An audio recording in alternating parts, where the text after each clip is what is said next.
And I may do that for Greenland, too. I may put a tariff on countries if they don't go along with Greenland, because we need Greenland for national security. So I may do that. Og grænser om, at små samfund ikke skal presses af store magter.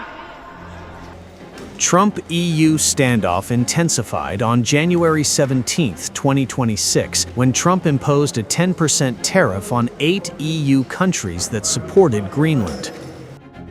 We have subsidized Denmark and all of the countries of the European Union and others for many years by not charging them tariffs. Now, after centuries, it is time for Denmark to give back. World peace is at stake. China and Russia want Greenland, and there is not a thing that Denmark can do about it. On top of everything else, Denmark, Norway, Sweden, France, Germany, the United Kingdom, the Netherlands, and Finland have journeyed to Greenland for purposes unknown. Starting on February 1st, 2026, all of the above-mentioned countries, Denmark, Norway, Sweden, France, Germany, the United Kingdom, the Netherlands, and Finland will be charged a 10% tariff on any goods sent to the United States of America. He's just arrogant and a very big bully. He does not care of anything. His way of saying things are just so specific and so disrespectful and hateful that it's just hurting everybody around him.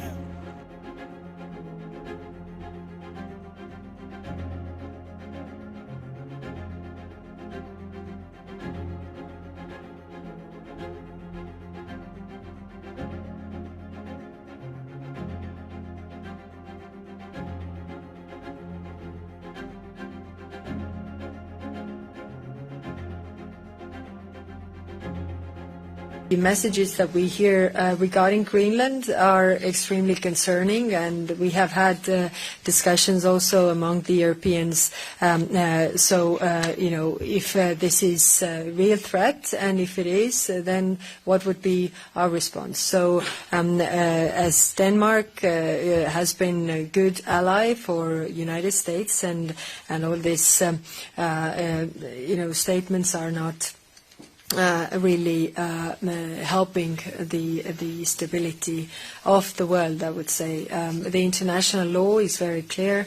We have to stick to it. It is clear that it is the only thing that protects smaller countries, and that's why it is in the interest of all of us, and we discussed this today as well, that we uphold the international law on all levels.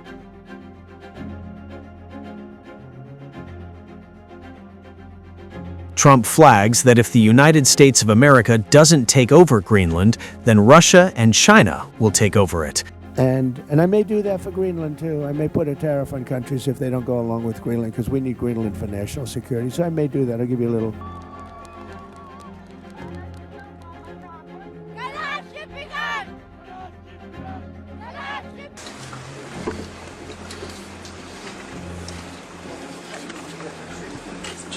It is Trump that is questioning NATO, and her response was measured, and I thought something like that could have been said even earlier, because in the Nordics do not lightly make statements like this, but it is Trump whose very bombastic language bordering on direct threats and intimidation is threatening de facto another ally.